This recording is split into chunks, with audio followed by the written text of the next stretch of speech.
are you black? You know, we go round and round with this thing, you know, as black folks in the United States. We're not black, we're African American. Well, no, we're American. You know. Now, I've been around a while, you know, I'll be 65 this year, 2023.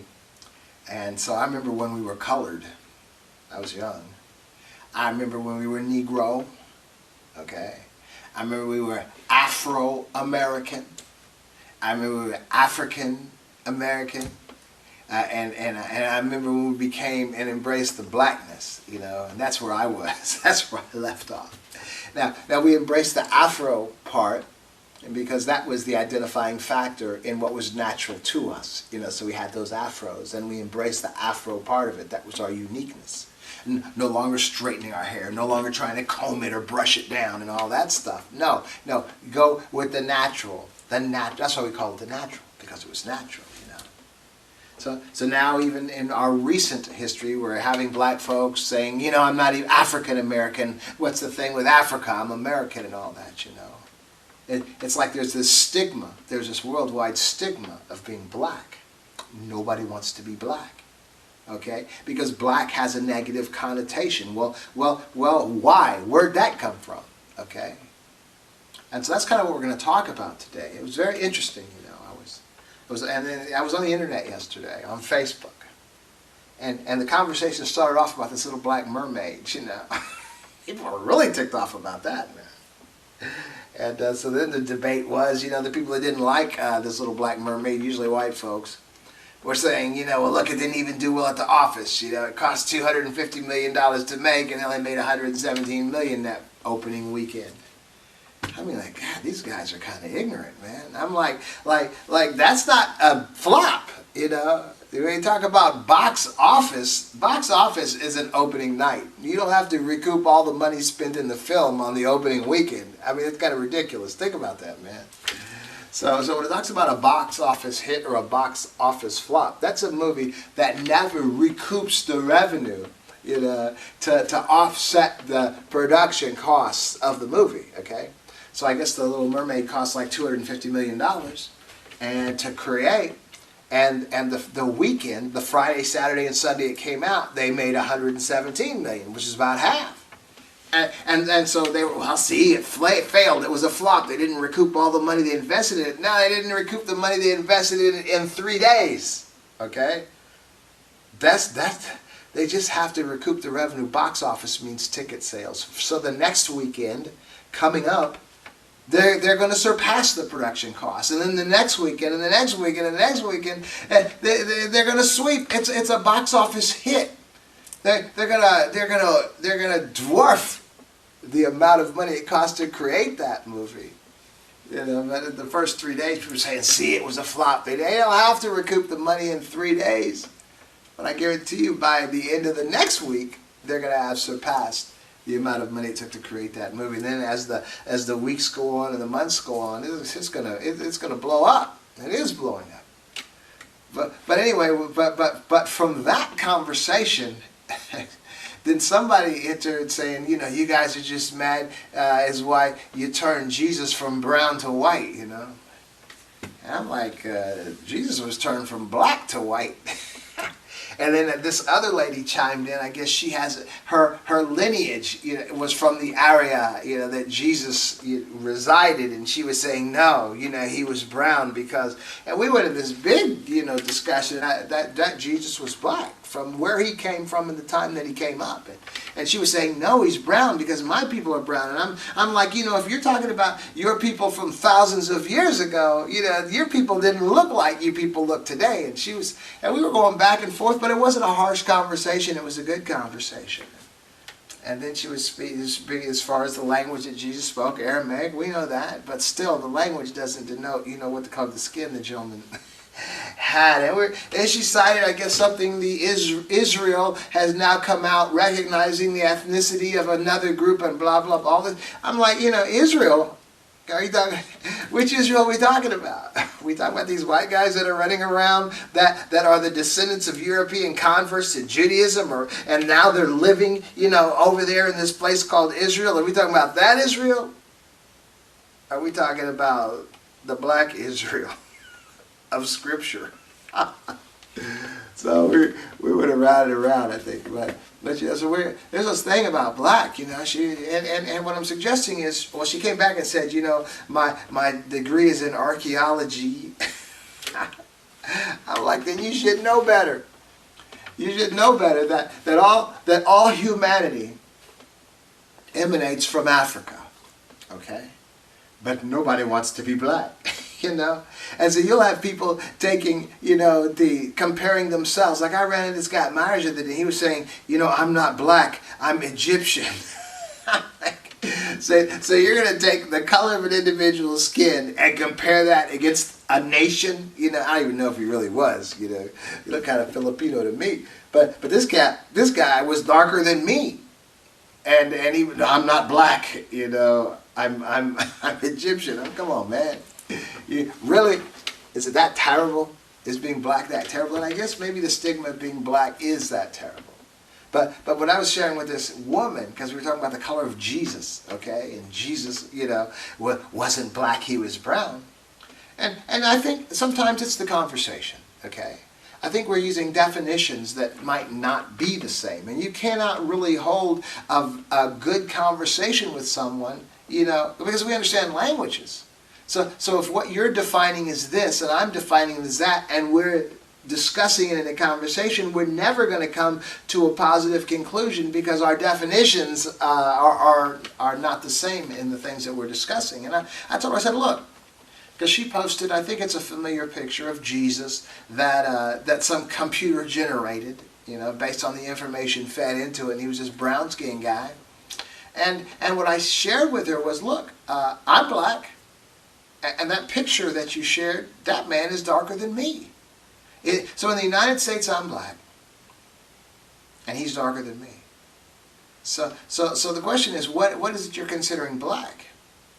Okay, maybe we need to get our definition straight, because if I'm black, he's definitely black, and if he's not black, then I'm not black. So then what are we talking about? And so she was just adamant about this brown thing, you know, and she was kind of chastising the white people from having made Jesus white. And I'm saying you're doing the same thing, except you're stopping at that place where it's comfortable for you, okay? Now when I say Jesus was dark-skinned black, you know, it's not that it's comfortable for me because I'm not dark-skinned black. I'm just simply suggesting from the historical evidence and just to recognize the genesis of humanity. And even understanding from a scientific perspective and whatever we want to call evolution, but how people lightened up throughout migrations, we have to recognize that everyone whose genesis is in Africa, which is all humanity, we were black, skin colored.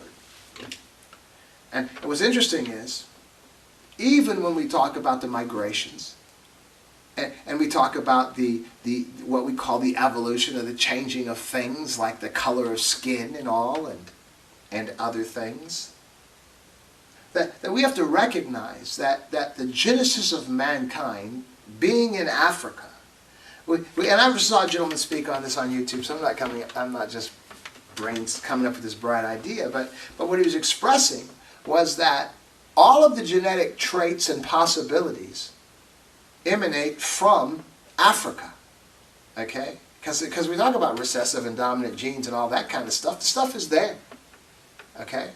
So and he said, for example, for example, you know, everything emanates from Africa, and the genetic differences within Africa, of even the people today, are far greater than the genetic differences between black folks and white folks, for example.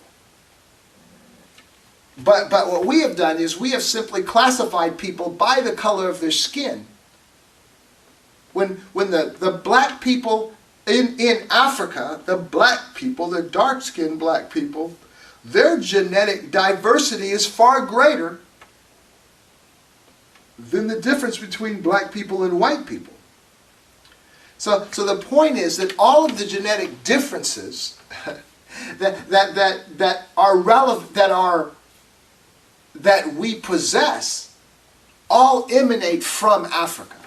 Even the white skin, even the blue eyes. And you're going to find in Africa every different kind of person. You're going to find the shortest people in the world are from Africa. The tallest people in the world are from Africa. The fastest people in the world are from Africa. Probably the slowest people in the world are from Africa too, but nobody cares. The smartest people in the world are from Africa. Come on, our mathematics, even like the pyramids and the things that are created that people today can't even figure out, how that happened. Oh, it must have been aliens, because it couldn't have been them. No, the smartest people in the world were from Africa. As well, probably the dumbest people, I guess. But all of the genetic traits that are exhibited came from Africa. Okay? And so what you had within Africa then, even the color, the whiteness of skin, or the non-pigmentation of skin, was a genetic trait that as well originated in Africa. It was just not a dominant trait. And so that is to say then, we were all black. Humanity was black from its inception. Things just changed as they migrated out. And especially, as things begin to change and I mean, it's the concept of really evolution, really, or what we might want to call mutations, and mating with folks outside of that darkness in time. But when you're talking about thousands of years ago, you cannot compare a Middle Easterner's color of skin today to what it was then, is all I'm saying. But it was just interesting to me how folks try so desperately to differentiate themselves from black, and we're doing this as black folks in America today. And what I want to share is this: when you really consider the genetic possibilities, and that skin color is simply one of them, you have to recognize that the concept of race, which was created and used to characterize certain groups of people based on the color of their skin, is false. We've recognized that. Social construct created for the purpose of defining superior versus inferior folks, okay? Creating a scale based on the color of an individual's skin. But again, we know today that the genetic diversity in Africa amongst black Africans is far more diverse than the genetic differences between a black person and a white person, because the color of skin is just one particular genetic trait. Yet we've taken the one particular genetic trait of skin color and used that to define and categorize people as far as their superiority and inferiority. And that is an ignorant way to go. That's because you didn't have the smartest people in the world determining this concept of race.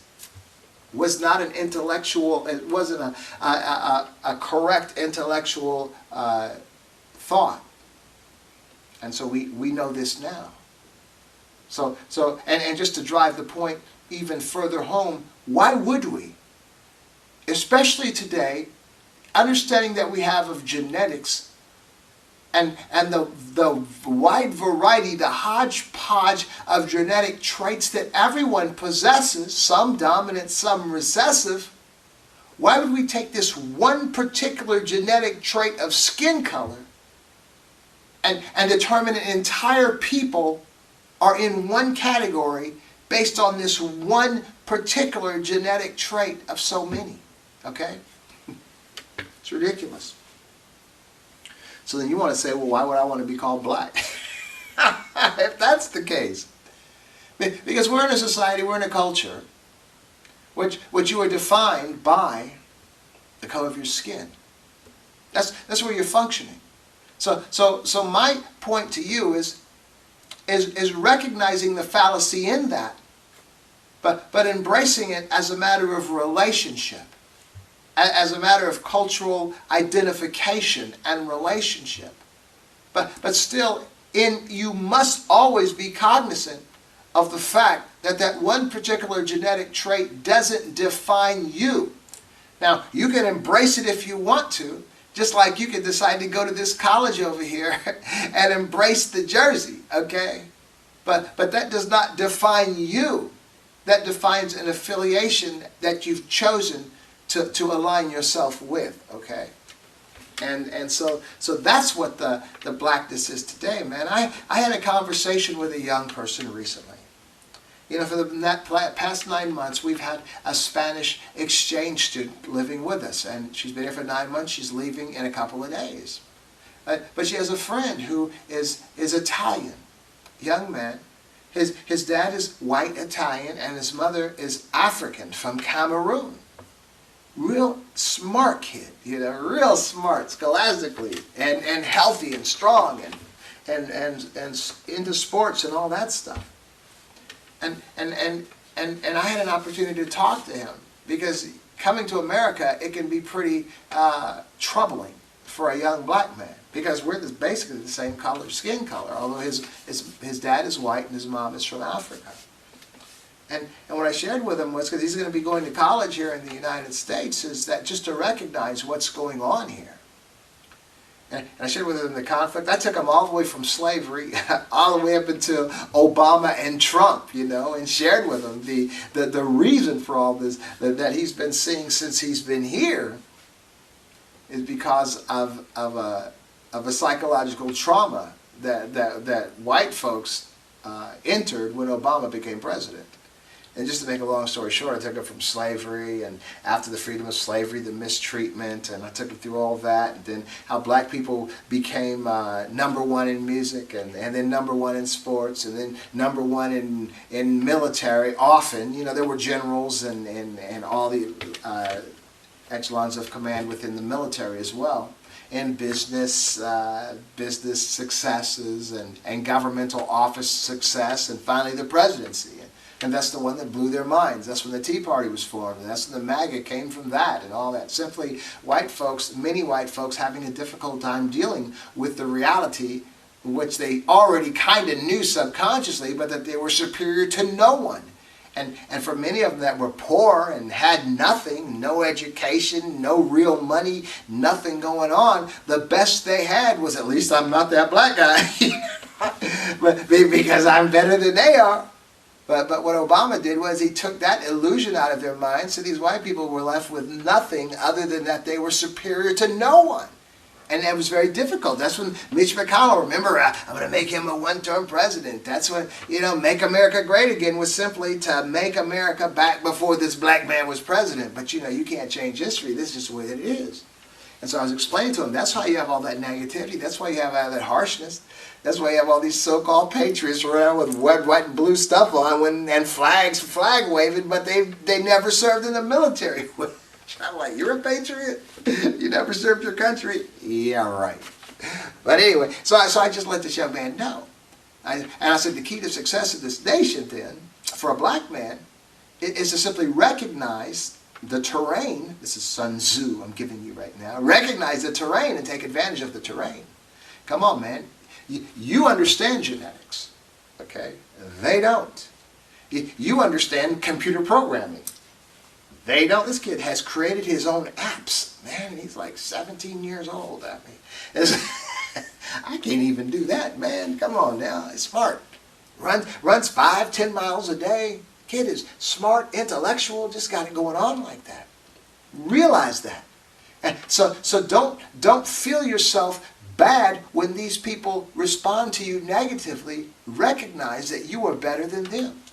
Now I had to qualify that because you know, the exchange student staying with us, her parents came to the United States back in December. And I was having a conversation with the mother, whose dad was American, mother's Spanish, but was born and raised in Spain. I was telling her that, you know, my function here is to make myself better than all the people who would think they were better than me, to be in better health, you know, which I am. You know, I'll be 65 this year. To have a better education. I have an MBA. Okay. To live in a better neighborhood. I do. to have my daughter go into a better school. I do. And she was saying, well, why do you have to be better? And she was kind of, and then I understood what it must have been sounded like. But it's not that I consider myself a better person or a better human being.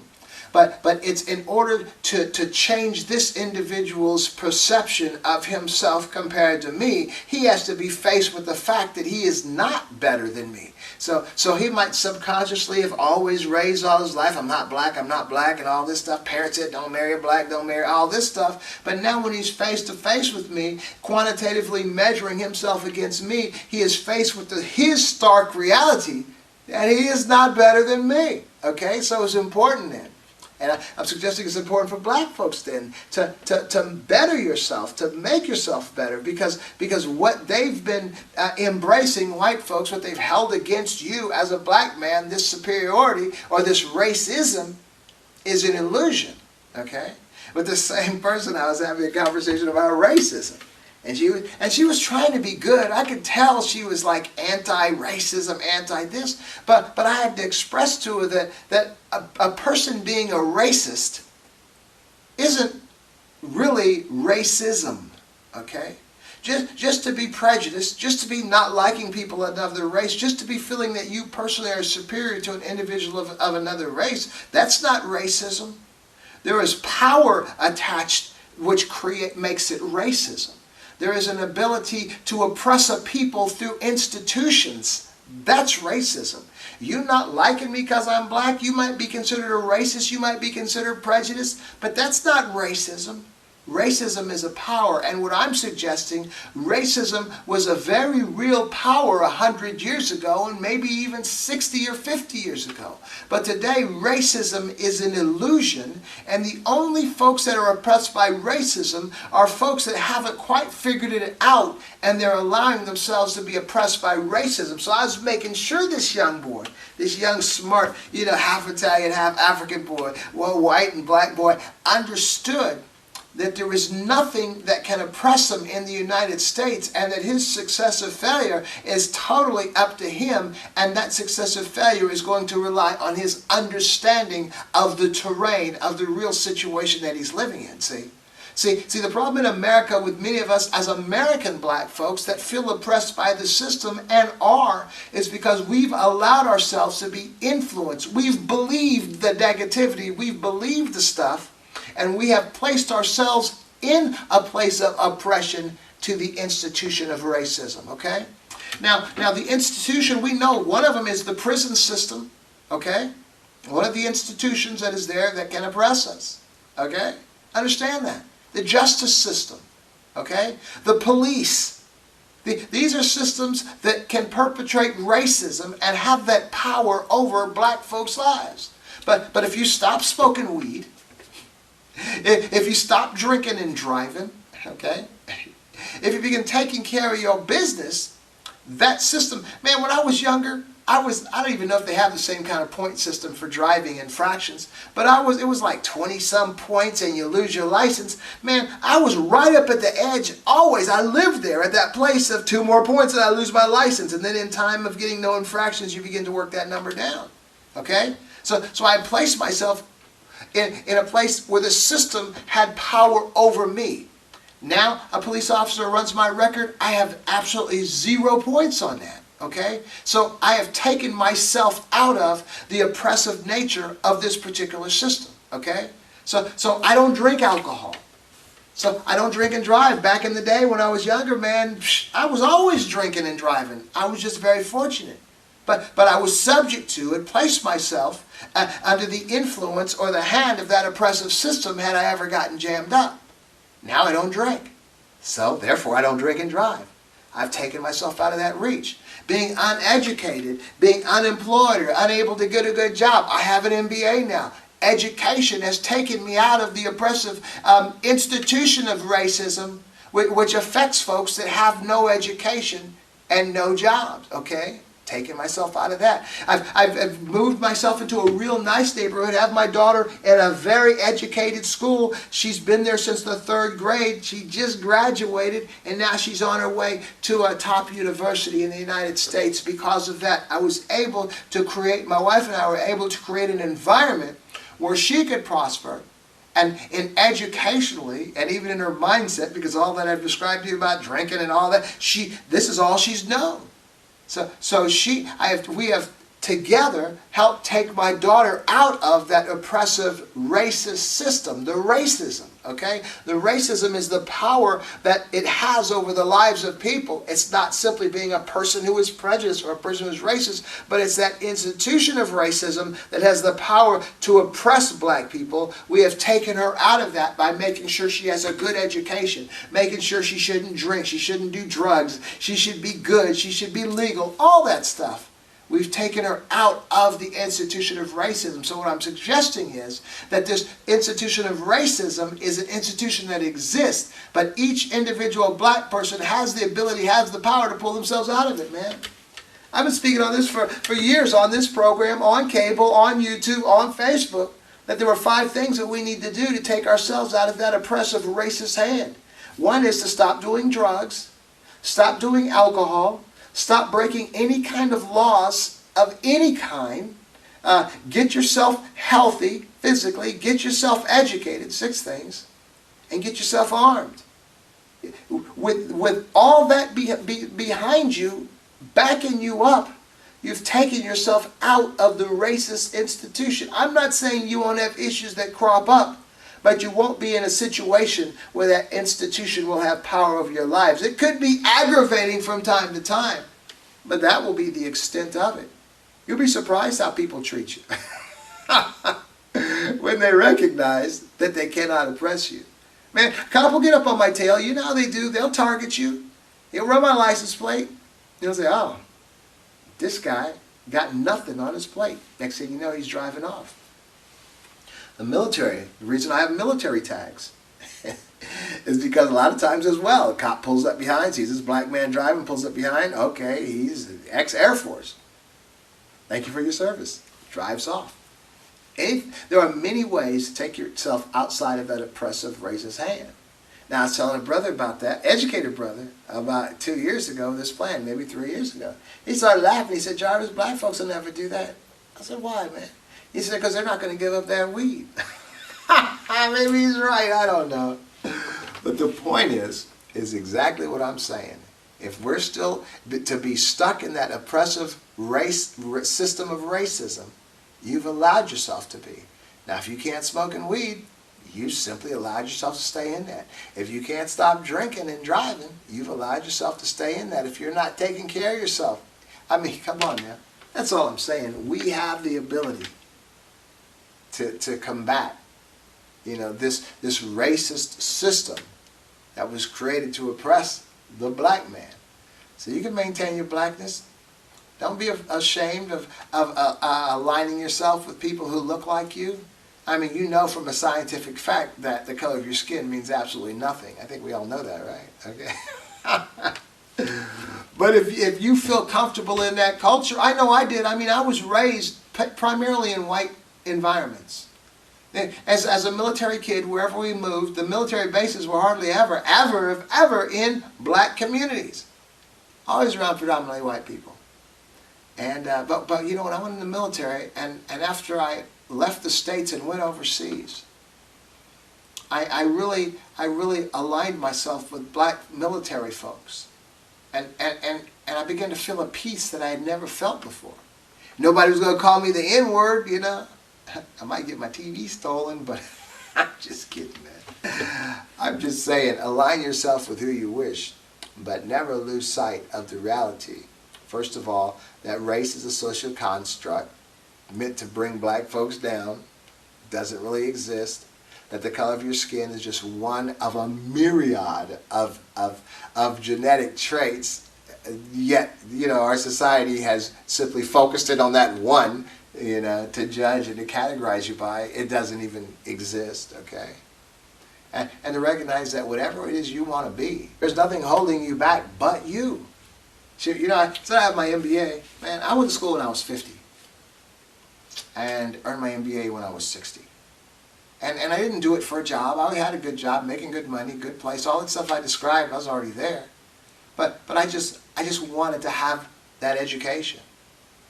And I just kept going So I got that MBA. I didn't set out for it, but just to tell you that it's possible, man. I got my scuba certification 3 days before I turned 63. Okay? What I'm saying is that anything is possible. The only thing holding you back is you, man. And let me tell you, getting that MBA when I was 60, imagine if I had gotten it when I was 25 or 27. And even scuba certification, if I had gotten that when I was 25 or 27. So what I've demonstrated before you, what I'm sharing with you right now, are things are doable. We just have things, reasons why. A lot of them are just unfounded mental reasons why we don't pursue the things that we should. And you should. So as we close, I just want to leave you with the closing thoughts. So what can a black man do today in the world, but specifically, particularly in the United States for this program, is what can a black man do to succeed, okay? And that is to recognize, to first recognize that racism, the oppressive hand of racism, is an illusion. And an illusion cannot harm you. Now you buy into that illusion, you're harming yourself. I remember, I want to compare that illusion to fear. Because fear is an emotion that keeps us from becoming or doing what we need to do. Fear is like a lack of confidence. And I remember, as a martial artist, I was really into the philosophies, and anytime I heard a philosophical word or, encouragement, I'd memorize it. So I have some encouraging philosophical Asian-based words for you based on the illusion of fear that consumes you from becoming more. It's that fear is only within yourself. Therefore, it can't harm you. So long as you keep your head, danger will keep its distance. It moves in closely only when you're frightened. And an old Japanese proverb, when there is no fear, in 1,000 battles, victory can be achieved. Grasshopper.